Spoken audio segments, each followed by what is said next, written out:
Welcome to a Parallel Project Training, APM Project Management Qualification podcast based on the APM Body of Knowledge 7th edition.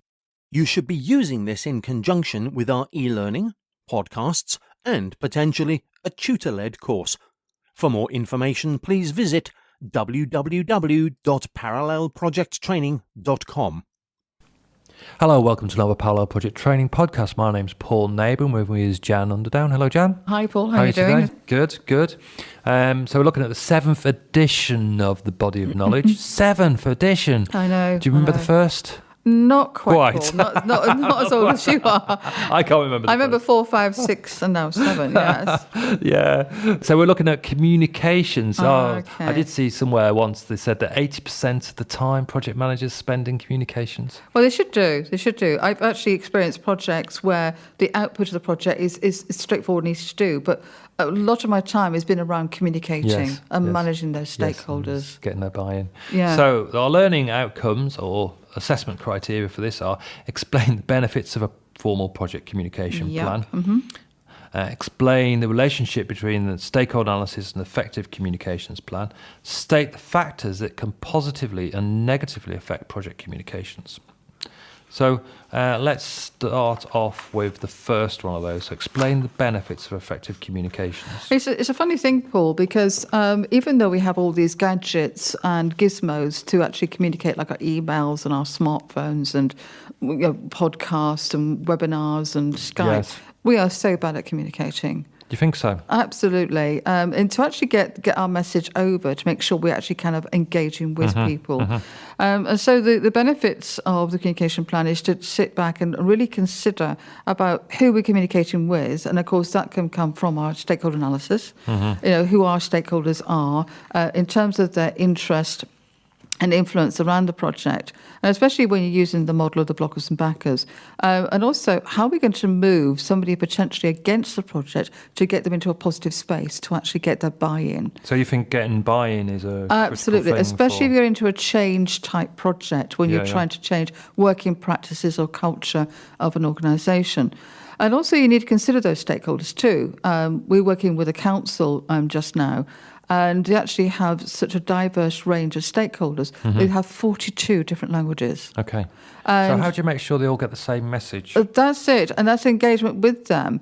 And also, they don't do it through electronic means. They go and meet the leaders of those communities and get them to actually then communicate directly with them. Yeah, because electronic means isn't going to give you confirmation of understanding. No, it's not. It's very much what we call a push method of communication. So a good effective communication is push-pull. Yeah. I'm talking to you, you're nodding to say, I kind of agree with you. So I'm actually, I'm on the right place. So that's effective communication is when the message I'm sending to you is perceived in the way I want you to actually understand and perceive it. But there's lots of barriers. So the other benefit is that the costs of communication get included in the plan. Absolutely. The minute you're talking about travel expenses, meeting room hires, any electronic equipment you're going to need, producing reports will actually add a cost to the comms. And also build stakeholder confidence so they know where the information is coming from, especially when you talk about reporting and absolutely. And that sort of stuff. And people getting the right level of information, like steering groups and sponsors don't want to know all the detail, but we do as project managers, that we need to know the detail from the suppliers and the team as well. So many benefits associated with good communications. So let's talk about the relationship between stakeholder analysis and a comms plan. So elsewhere in another podcast, we're going to talk about the stakeholder analysis in terms of looking at their power and interest and recognising who those key players are. What's the linkage then between that stakeholder analysis and the comms plan? Well, one drives the other. Oh, in what way? Because we actually analyse stakeholders in terms of where they're sitting on the power and interest grid, whatever stakeholder your grid you're using that. And then you're using your comms plan to actually maintain that interest or even to increase their interest. You might be working with blockers, potentially like, very strong influencing groups. You need them to be on board to actually engage with them. So that's your comms plan.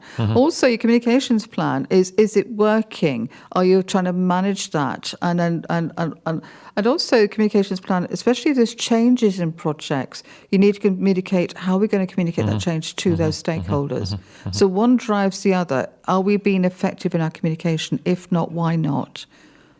How are we going to do it? Who's going to do it? What's the message we're sending? Is the actual channel, the way we're doing it, appropriate for the project? Is that working? So basically you're saying the stakeholder analysis sort of feeds into absolutely, and it feeds back through. Am I actually moving this blocker from a very negative position to a very positive position? Is that working or not? So let's go through what's in the comms plan. So the typical contents of it, it's not in the syllabus, but it might be worthwhile just recapping what a comms plan. So it's usually an Excel spreadsheet, isn't it? With some headings, sort of like who you're going to communicate, the target for the communication, so their name and the stakeholder's name. And maybe some feedback from the analysis you've done. What we're going to communicate, so how that's going to be done, what information. That could be progress information, it could be we've reached milestones type communication. And when you talk about how, it's how. So whether it's going to be a written report or video or meetings, town hall speeches, formal, verbal, intranet type stuff. Yes, that's right. Then we talk about what channels are going to be used to do that communication. So it might be a formal letter, for instance, notifying somebody of something, or a leaflet, report or presentation. And then some way of checking that they've understood. Yeah, so you can actually have that could be done an informal process. Going to have a wee chat with them, see what the actual message is on the ground floor. You can actually do surveys. Yeah. A budget. I must say this is one I added to get a fifth one. So a budget, because sometimes if you're printing leaflets or renting meeting rooms, you'll need a budget. Yes. A feedback mechanism, and also when in the life cycle you see that communication. Yes, typically between the phases of life cycle, or we hit particular milestones. It might be periodically, every month, every weekend, a quarter. It depends on what's being set up in the plan. And of course that feeds very neatly with information management too. Good. And then the other thing we have to discuss, according to the syllabus, is factors that can positively or negatively affect communication. So barriers to communication. I find most people are quite good at this. Do you think? Yeah. If you ask people what things get in the way of good, effective communications, yes. A modern one these days is geography very often, or the kind of IT, the internet type stuff. When the IT fails, the webinar drops out, or you can't get Wi-Fi connection. Yeah. And geography is two things. It's time zones as well. Absolutely. So if you've got people on like doing eight webinars at 8:30 in the morning, Paul. Also, environment, noise, jargon.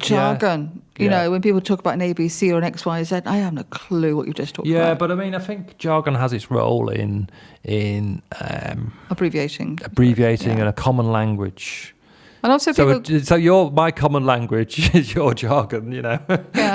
IT people, and we're also, as bad as everybody else, aren't we? Technical stuff as well. It goes right over your head. What have you just said? Environment. Yeah, it's too noisy or inappropriate. Working on site. Or it's an appropriate environment. I need to tell you something very delicate. Perception, we actually have discussions around that. Misperceived. Yes, I see perception as being how you value a person, but I know you actually disagree with that. It's like when you see a person of a certain age or a certain gender, you actually have perceptions around that person. Yeah, preconceived ideas. Yes, which are so wrong on many occasions. So I might perceive that finance are only interested in money. Yes. God forbid they would be, Yes. Distractions. Oh, yes. I hate that one. When you phone somebody up and you can hear them on the keyboard going... I know. Or when you've got your head in the computer and you may be working based at home. And then you get an email from them and they're not listening to you on the phone. Yeah, we get that on the webinars. Like actually ask questions and get them interactive. Yes. Oh, we haven't heard from you, Caroline, for a while. Do you? What do you think? That's very good. And then indirect communications. This is what the Americans called hearsay. Oh, yes. So I didn't hear it from you. I heard it from somebody else that you said this. Be very, very careful. Yeah. Follow up, check it out. Yeah. So those are barriers. So how do we overcome them in various ways, I expect? Keeping the message simple, communicating appropriately, creating space to communicate. good Yes, environment use to the appropriate channel. If you're working with different cultures, make sure you understand the different cultures too. Yeah. Especially when you're working with body language or appropriate language. Yes. Even when we're sending emails, emails almost have their own kind of body language. You put things in capitals. I hate smiley faces on emails. Do you? Oh, I do. Oh, yes. What's that about? Right, have we done that section? Explain the benefits of effective communication. Basically, get your stakeholders on board. Explain the relationship between stakeholder analysis and effective communications plan. Because stakeholder analysis is what feeds into the communications plan. And state the factors that could positively or negatively affect communications in the project environment. Yes, Job that's done. right. Yes, it is. But it's such an important aspect of projects. It's a reason why a project will be successful or it will fail. Yeah, brilliant. Lack of communication. Okay, thanks, Paul. Thank you. We hope you enjoyed this podcast and found it informative. To find out about our training courses, e-learning, or tutor-led course, please go to www.parallelprojecttraining.com.